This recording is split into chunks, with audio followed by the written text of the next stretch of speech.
Yes, this is Microbiology, a section of infection control, lecture number one.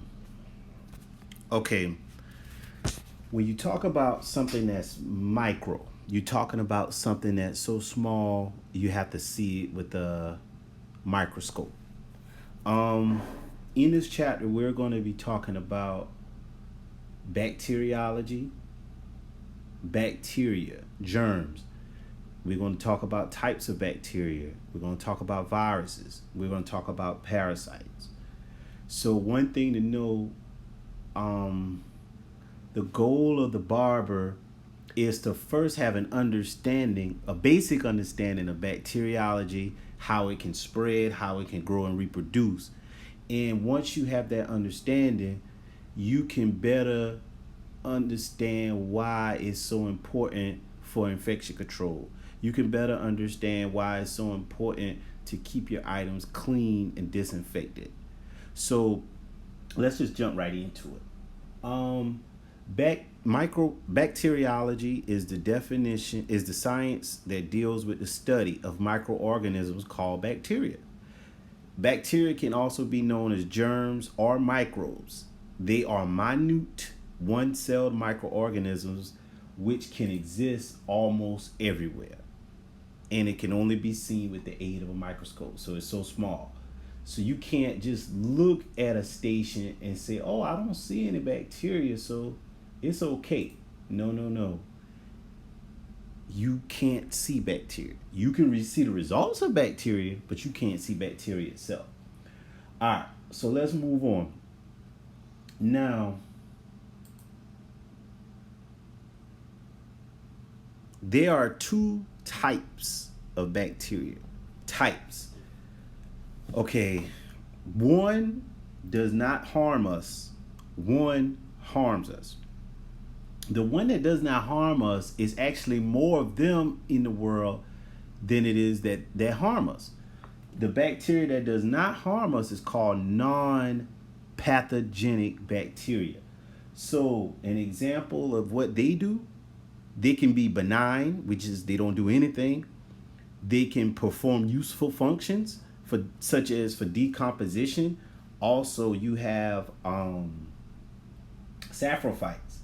Saprophytes are necessary because what they do is they live on dead matter and do not cause disease. So why is saprophytes important? Because, as you know, if you riding across the street, if you go long enough on that road, it's a good chance you're going to see a dead animal on the side of the road. And if you come back there, that same dead animal may be gone. And you ask what happened to him. Well, for one, the buzzards probably chopped them up. And after the buzzards chopped them up, what was next, what was left of the flesh was probably what was left after that was probably remnants of flesh, and the saprophytes probably picked that up. So if they wasn't existing to rid our air of these pollutants, what would happen? We wouldn't be able to breathe this air. So that's why we have to make sure that we understand the importance of these saprophytes.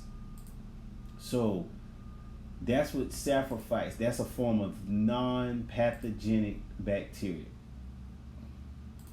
Also, you have some that stimulate the immune response, some that help metabolize food, they in the digestive tract.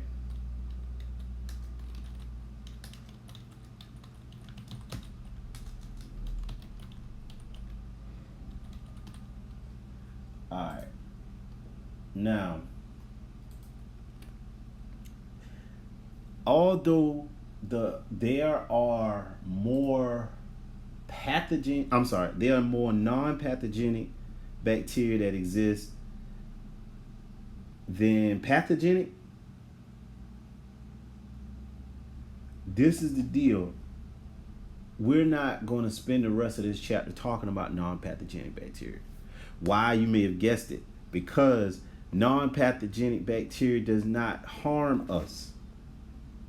However, pathogenic bacteria is what we need to focus on as future professionals and as professionals. Because if you go out there in the world and you're going to be susceptible to bacteria, all kind of bacteria, but the bacteria that you're going to be concerned with is the bacteria that's going to harm you. So this is the thing that you really have to take hold of, the pathogenic bacteria. You may hear they call germs shorthand of pathogens. They might say pathogens. What pathogenic bacteria are is the exact opposite. They are harmful. They may invade plant or human tissue and they cause disease. Parasites belong to this group. So when you talk about pathogenic bacteria, this is what we're talking about. Things that's going to harm, bacteria that's going to harm you. There are three classifications of pathogenic bacteria. You have cocci, bacilli, and spirilla.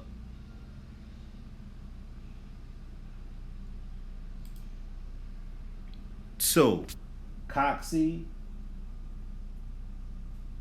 bacilli, and spirilla.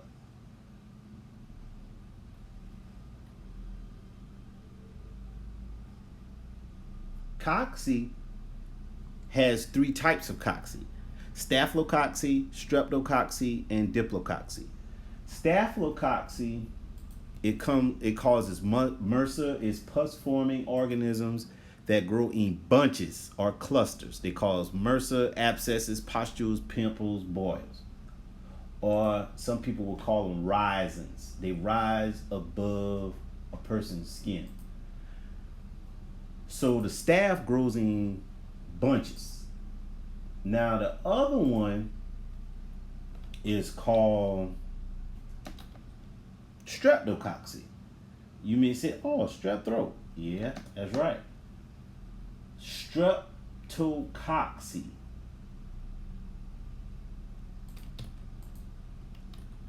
is pus forming, but they grow in chains and they cause infections such as strep throat, tonsillitis, lung and throat diseases, and blood poisoning. So strep throat. That's how you can remember that. And when you think of a chain, just think of your neck like a long chain. Diplococci, it grows in pairs and it causes pneumonia and gonorrhea. So pairs, two. Diplo is the prefix for two. So those are the types. Streptococci, which grows in chains, staphylococci, which grows in clusters or bunches, and diplococci, which grows in pairs. Get yourself familiar with all types. Okay, now the next classification of pathogenic bacteria is bacilli. Bacilli is a short rod-shaped bacteria. Now these are the most common bacteria. So when you're dealing with the bacilli, you just think of the short rod shape. Now what they cause? Tetanus, which is shorthand for lockjaw. Also diphtheria, influenza, which is the flu, tuberculosis, typhoid fever. Just remember, when you was getting your your license, when you was applying for your barber permit, they asked you to get a tuberculosis exam. The tuberculosis exam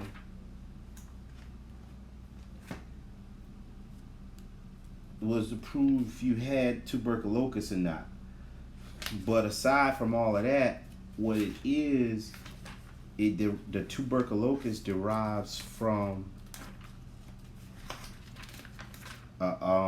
it derives from the bacilli bacteria. So it's good to have an idea where these diseases, where these bacteria come from. So once you have an idea, you can understand it a little better. Okay. So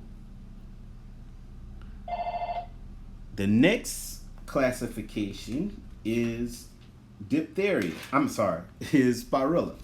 So you got bacilli, spirilla, and cocci. Cocci is shaped like a circle. Bacilli is a rod shape. Spirilla is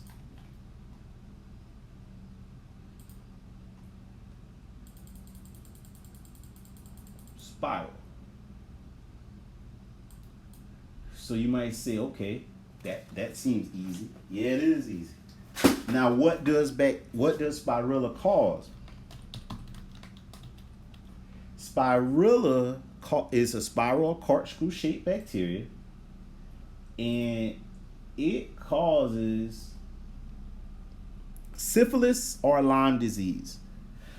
It causes, syphilis comes from, syphilis is a sexually transmitted disease, but it comes from the organism Treponema pallidum. Whereas Lyme disease comes from the organism Borrelia burgdorferi. So all of those come from spirilla. Okay, let's move on. Now, in order for bacteria to be able to spread, it has to move. You think about it.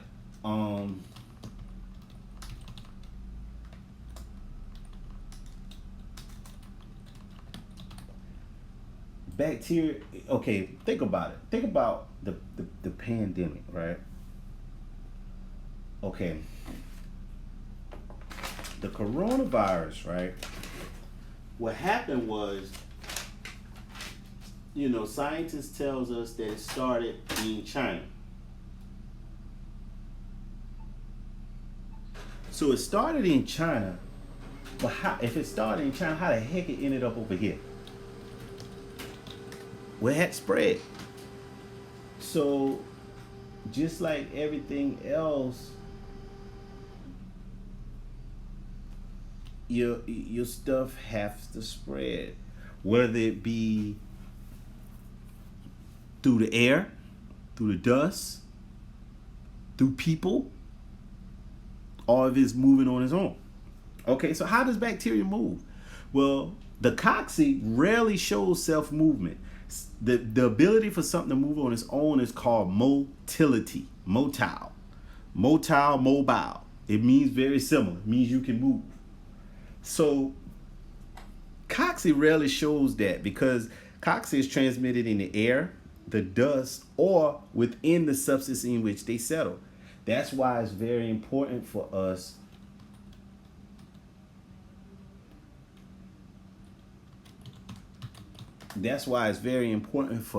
to clean and disinfect, because that very chair you could be sitting in could contain bacteria. That very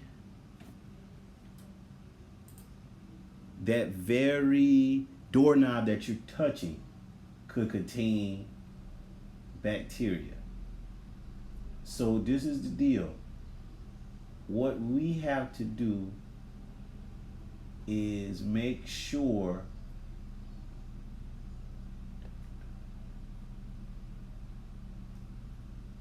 that we are operating by staying as clean and disinfected as possible. So keep that in mind.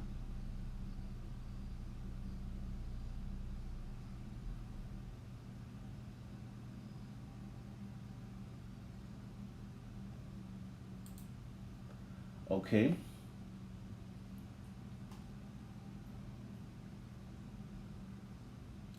Bacilli and spirilla, they are motile.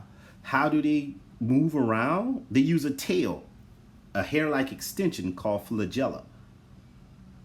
Some people call it cilia, but cilia is a little shorter than flagella. But that's how they move. So you got two things that's going on. You have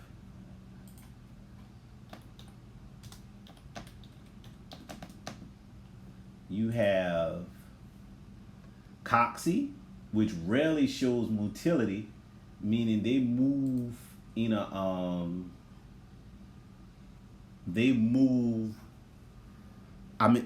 you got to assist them to move. You got to spread it.